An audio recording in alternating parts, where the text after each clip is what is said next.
Le ralentissement de la vaccination inquiète les médecins. Ils tentent par tous les moyens de convaincre. Les vaccins, j'ai toujours eu très grande confiance dans les vaccins. J'ai fait confiance aveuglément. Et justement, on a été vaccinés le premier jour pour les personnes âgées. Les vaccinodromes, en gros, vous appelez, vous prenez un rendez-vous, vous prenez un ticket, faites la queue, bim, on vous pique, au suivant. Ah, paf, au suivant, paf, au suivant. En France, en matière de vaccination, nous sommes dans une religion. On dirait même que ce sont les labos qui ont tout écrit les contrats pour eux. Les industries pharmaceutiques ne sont pas des grandes associations caritatives animées par des bénévoles. Je pense que c'est comme ça que la société s'est créée et est devenue successful. Pour moi, j'ai une bombe à retardement dans le corps. J'ai une paralysie de sévère. Jusqu'à aujourd'hui, on voit clair. Elle fait la rééducation au centre de Vésinet. Si je ne l'avais pas emmené aux urgences ce soir-là, je pense que mon enfant serait décédé dans la nuit. De dire que mon mari est mort pour rien. Ça, j'ai ça en moi et pendant combien de temps j'ai pensé ça, je ne sais pas. C'était complètement négligence, le mort de mon mari. Elle allait faire ses 16 ans, tout l'avenir était devant elle.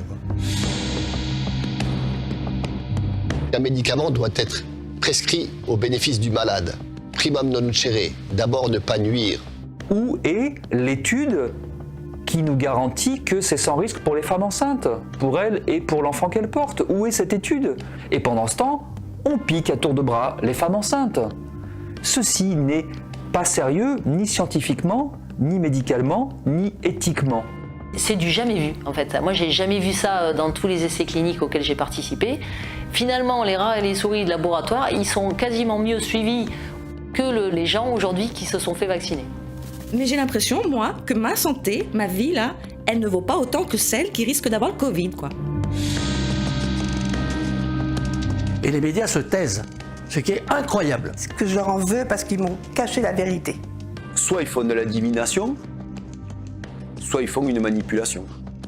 Mais en tout cas, c'est pas du journalisme factuel. La première des comorbidités aujourd'hui, c'est le fait de ne pas être vacciné. C'est un rapport du Sénat et ils disent qu'il y a un problème de conflit d'intérêts majeur dans le monde du vaccin. On est dans la stricte illégalité. Rien n'est légal là-dedans. Si par exemple j'ai un effet secondaire, si je prends un AVC, si je meurs suite à la vaccination, qui est responsable? Qui va m'indemniser?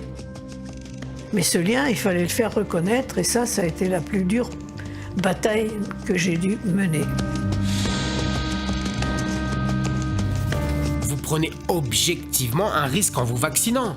Là, on en est toujours à nous servir ce discours du bénéfice qui est largement supérieur au risque. Moi, je dirais qu'il vaut mieux perdre son emploi que sa vie.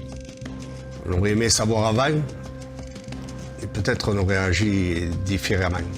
Donc rien que d'en parler là, voilà. C'est pour ça que je témoigne aujourd'hui.